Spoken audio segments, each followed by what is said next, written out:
All right, so I'm rolling out on my first ride on the Niner MCR. Not only my first ride on this bike, but my first ride ever on a full suspension gravel bike. So pretty excited about this ride actually. Not really long today, just about an hour.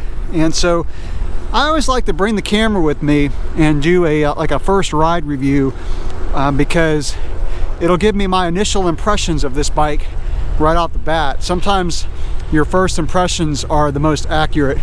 And 2 days ago, I did a 70-mile ride on the RLT9, so I did not ride yesterday. So I'm pretty much going from a 70-mile ride on the RLT, jumping right on the full suspension MCR. So I think I'll have a pretty good initial impression. So before I get to gravel, I have to ride this stretch of road that I absolutely hate. There's trucks and a lot of traffic and no bike lane at all. So I end up going to the grass a lot. Here comes a car behind me, I can see it in my mirror. So I'm gonna go into the grass.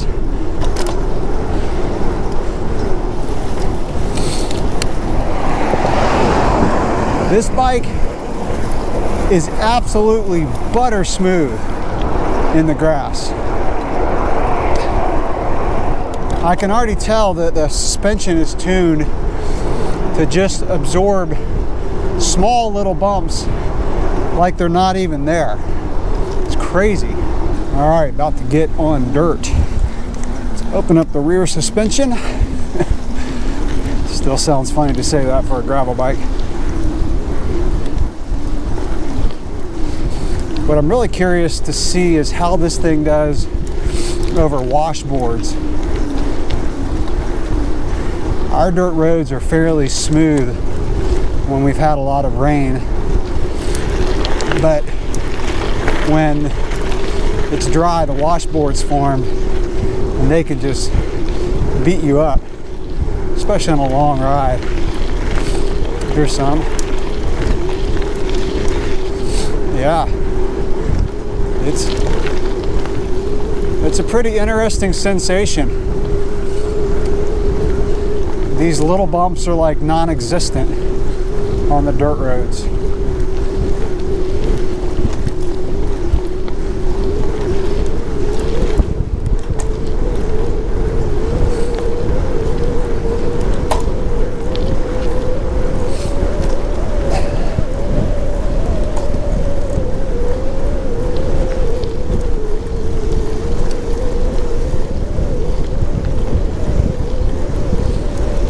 Trying to hit some of the potholes and little washboard sections,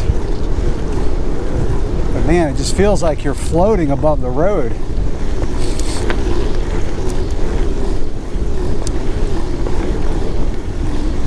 Short little punchy climb here. I'm gonna see how this thing does when I'm out of the saddle.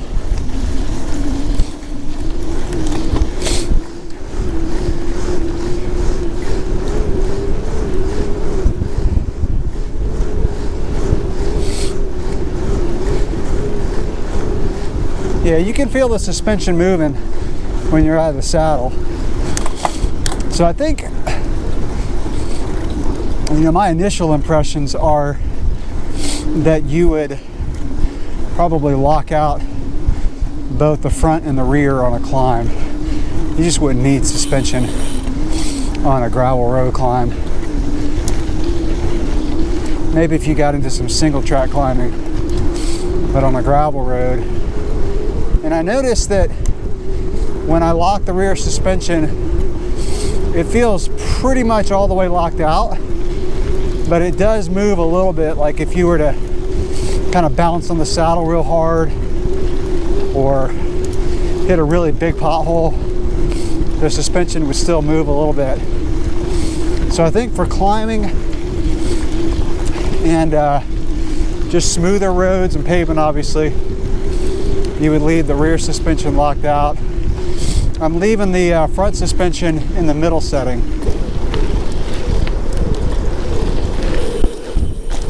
Oh, you can bunny hop great on this thing.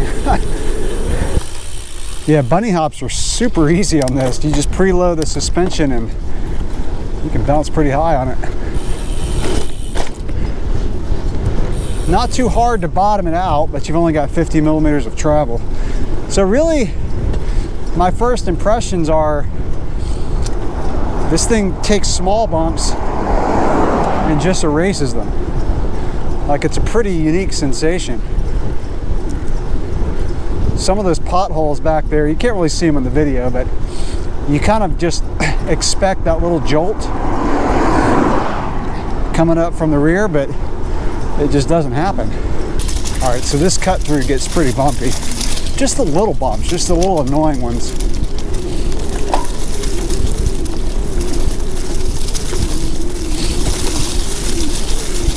Smooth as silk on this bike.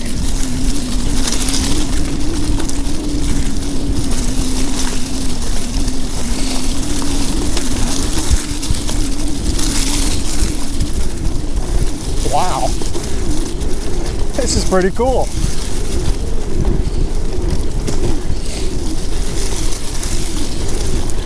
It's almost like I'm riding on pavement. That's crazy. That was actually smoother than my mountain bike. It's like the mountain bikes are tuned for the bigger hits, which you don't need that on this bike.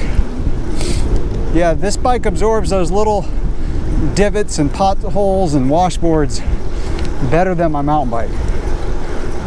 I actually didn't expect that. So I'm actually in my neighborhood now. I'm on my lunch ride. I'm gonna swing by the house and I'm gonna add a little pressure in the shock just to kind of start to play around with pressures. It's very active. The rear suspension is very active on this bike. More so than my mountain bike. But it's very linear, so like I said, it just erases those little tiny bumps. So yeah, let's go ahead. So I weigh 147 pounds about, and I have the shock set at 110 PSI. I'm gonna go up to about 125, and I was doing it based on the O-ring moving. So I'm gonna go up to 125. Both the rear and the front are very low volume, so it doesn't take much. You know, I'm gonna go up to 130. Let's go to 130. All right, let's see how it feels when I jump down and stuff like this.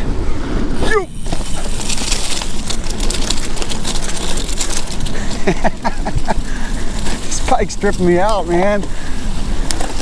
The rear shock is really easy to lock and unlock, which I think you'd be doing quite a bit on the gravel ride, because I just think there's times when you're gonna be climbing and you want the bike to be more firm. But I'd say as far as like the riding position and everything, it feels just like my RLT. On full suspension mountain bikes, I really don't like a remote lockout.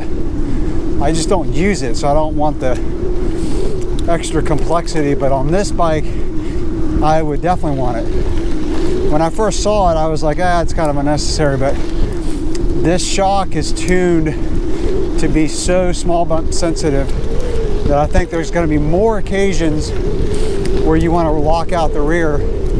Mountain bike shocks are tuned to be more progressive, a little bit firmer in the mid-stroke of the shock, whereas this is tuned to be very linear. This thing takes small bump sensitivity to a whole new level.